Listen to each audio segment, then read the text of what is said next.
what percentage of, like, if I'm trying to get married, Okay. what percentage of care should I give to sex? Like, how much should I care about that? How much weight should that have on who I decide to marry? You're obviously going to be attracted to that person, Okay. right?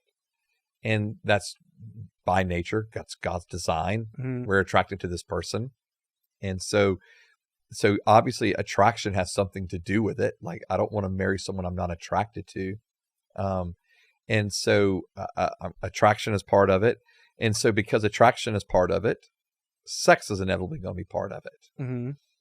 But do I think that, again, when you're asking how much weight do I put on, are you asking how much weight I'm putting on the act of sex within the context of marriage, or how much? Would you, okay, so would you tell whoever's getting married, have you guys talked about sex yet, or is that not good? Like, should there be discussions of sex before marriage? No. If there should there be discussions about sex between two people who are going to get married if they haven't had sex before? Yes. But I mean, like, so this is the way my wife and I do premarital counseling. Okay. Okay.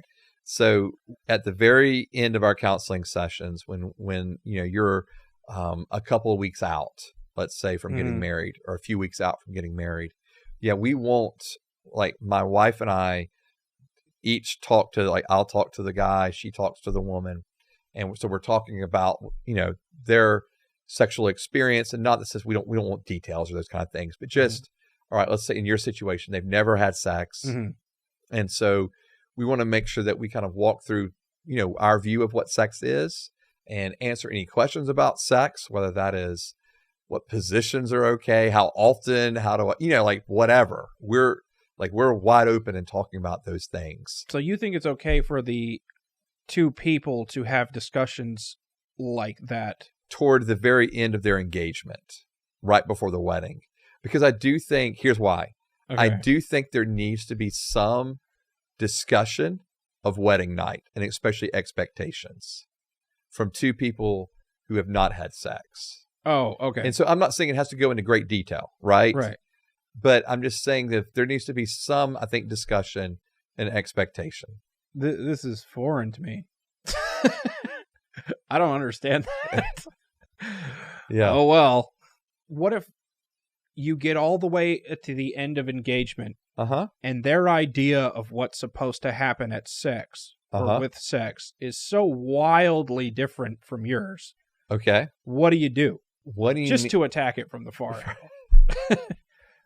So, give me an example. What do you mean? Oh, God. Yeah, I'm going to put you on the spot.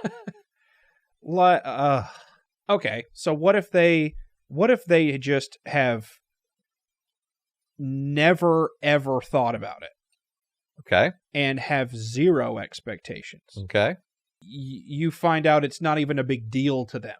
Fine. Like, what if you ask them, how often do you think we should have it in a time period, and their amount of times in that time period is way more or less than what you had in your head?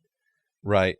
How much should any of this conversation that's happening right before you're getting married, apparently, have on whether you decide to actually get married or not? Oh, I see. No, I don't think any bearing. Really? Yeah, because here's why. Sex things can be discussed and worked out. Okay. Right? Like, so for example, if one of the individuals is coming in and they're saying, "Hey, I have an expectation that we're going to have sex twice a day," right? Because now we're married. Right. Okay. That's too much. Yeah. And then you've got someone else. No one should be doing that. I've heard it. I've heard it. And then you've got someone else, and let's say they're marrying someone, and the other one is going, I don't know, once a week, right? Right. So you've got, obviously, the expectations are not aligned. Yeah. But those things can be worked out. Really? Yeah, really. Okay. Yeah, those things can be worked out. And so, you can, we've seen this, we've done this. Like, those things can be worked out. And like so easily. I mean, it may require a conversation, but usually not more than one, sometimes two conversations. Okay. And a lot of it's just setting the expectations of, so you got, let's say the male, because the male is usually the one who wants to have sex twice a day. The female's like, oh, once a week's fine. I'm making generalities, but let's using that as an example. Okay. But this is people who have never done it before. Right. That we're talking about. Right. And so you allow them to get, and so you say, well, you know what? Hey, I think probably a more realistic expectation is when y'all get married, it may be 2-3 times a week to start off with, right? That may, and all we're saying is that may happen. You allow them to get into the marriage, and then they're free to call us if they have issues with it. Okay, and it happens. It happens. What type of issues? Can you name one? Yeah, I mean, like we've counseled several couples that have dealt with the same kind of situation of like one of them wanting sex more often than the other. Okay.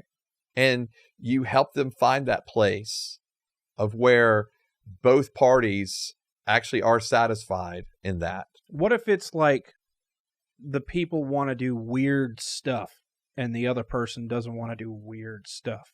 Then you don't do weird stuff. Okay, well then how? I mean, okay. How much? Okay, so and let me put it this way. So say I'm coming into a marriage and I want to do weird stuff. Okay. I've been engaged for a year now, dated a year before then, and according to you, we're supposed to have this conversation right before our wedding night, and I'm like, hey, I want to do this really weird thing. Right. And to me, it really matters. What do I do? I guess I would, okay, if I'm talking to you about this, I would say, does it matter more than she does to you? I mean, and so, yeah, I mean, that's the question, right? Right. Does this act of sex matter more to you than the person you're about to marry? The outside looking in would say yes. And then if that was the case, then I would say y'all don't need to get married. Okay. Right. I mean, because if one individual is saying an act of sex is more important, than the person that he's about to marry, that tells me way more about that person. Okay, so you think that all sexual differences, not biologically, but in the way that the two people think about what's going to be sex in their relationship, all of everything about that can be worked out later. Yes. Because here's what I'm basing this on. Okay. Here's what I'm basing this on. Two things. Because it's not just about the other one person always denying themselves. Okay. So follow me on this. Okay. You mean like, so it's not like, all right, fine, I won't. Right. Okay. So here's the thing. I think it goes both ways for the couples. Okay. So again, I'm going to create the gender stereotypes and say it's the male that wants to do the more crazy stuff, right? Versus the female. So I think there's a reality that for the male that he needs to, I would put it on the male to never do anything that makes his wife feel uncomfortable in bed. Obviously, if it's, against scripture or if it's, that kind of thing. Okay, sure. Not part of it. But we're talking about things that are fully permissible in the context of marriage, and she doesn't feel comfortable, then you don't push that issue. Okay. On the other side, the female, and again, we're creating these gender stereotypes, but the female may say, okay, maybe I don't feel comfortable in this. Is it that big? Like, is it that big of a deal that I don't feel uncomfortable? Right. Or can I be a servant lover to my husband? And so I think there can, in other words, that's what I'm saying. It can kind of go both ways a little bit. Okay. But again, I would never want the woman to feel like she's ever being pressured into something. Okay. It's one thing if she makes the choice in and of herself to say, okay, I'm willing to try this.